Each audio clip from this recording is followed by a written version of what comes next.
Studying a foreign language can be pretty intense, especially when it comes to learning new words.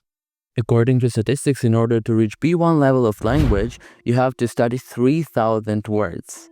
Which means that if you want to reach B1 level in 1 year, you have to study 8 words every single day. Sounds a bit demotivating, right? But what if you could study 8 words in just 20 minutes and not only remember their translation, but also know how to use them in practice in speaking or writing? In this video, I'm gonna share with you the most effective methods for studying words. Let's start with one really important thing: how to choose the right word that will be useful for you. Because it matters not how many words you learn, but whether you're gonna use them in your speech and how often you'll encounter them while reading in English. So there are several ways to find useful words. First one, write them out of the book. Choose an interesting book for yourself that will align with your level. While reading, you will find unknown words, but it makes no sense just to translate and write them all out. It is better to analyze which words you can find there more frequently than others. It will be helpful not only for your further reading, but also will let you learn these words way quicker from context. Another really cool way to find new words, especially if your level is beginner or pre-intermediate, is to find the list of the most frequently used words in your target language and select all unknown words. This method is straightforward and effective, but you have to sort out all the words you know, which might take some time. And the third way is just to guess the meaning of the word from the context while reading, listening to music or a podcast, or watching videos.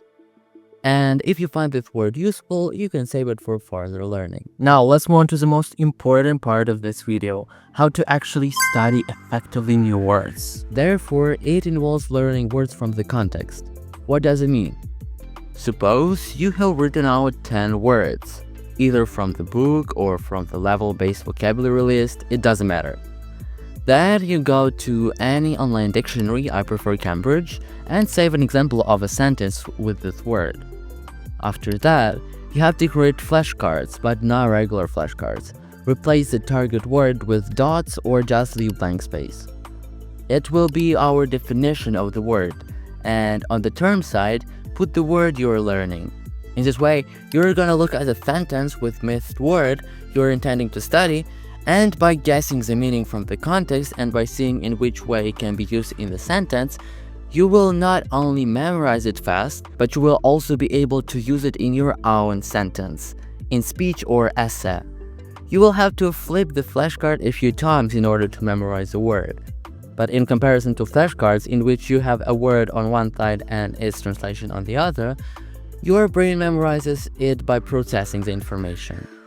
One more advantage of studying words like this is that it accelerates the whole process of studying new language. As you are practicing a bit your reading skills, and you enhance the ability of guessing unknown words from the context while reading, which is really important.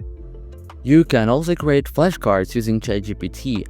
Its examples might be a bit strange and it can be hard to get the word, but if you ask it properly, the whole process will be way easier and faster than doing it manually by using dictionary. And also, to get the most benefit from studying, you can add pictures. Another really cool way to study all new words from the context is to ask ChatGPT or any other AI to create a story using these words. You can ask to adjust the level, the topic of the story, and more. It works best for revising already studied words, or when you get too accustomed to sentences in your flashcards and you can guess the missed words without reading the full sentence. By the way, in general, AI can be really helpful in reading practice despite studying words.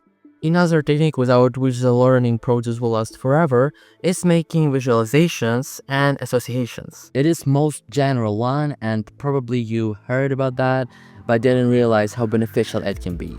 But how are we supposed to do this? For instance, let's look at the French word for railway station. Gare. It is hard to memorize it as it is, but if we imagine a cat Garfield from the cartoon who is standing in the railway station, it will be way easier. We can also add even more funny details, like he's also handling 2 suitcases and is hurrying to catch his train. In this way, each time you want to use the word railway station in French, you will recall a cat Garfield and your target word. It is a game changer, I promise. While studying new words, we also don't have to forget about revising them. I recommend revising words according to this plan.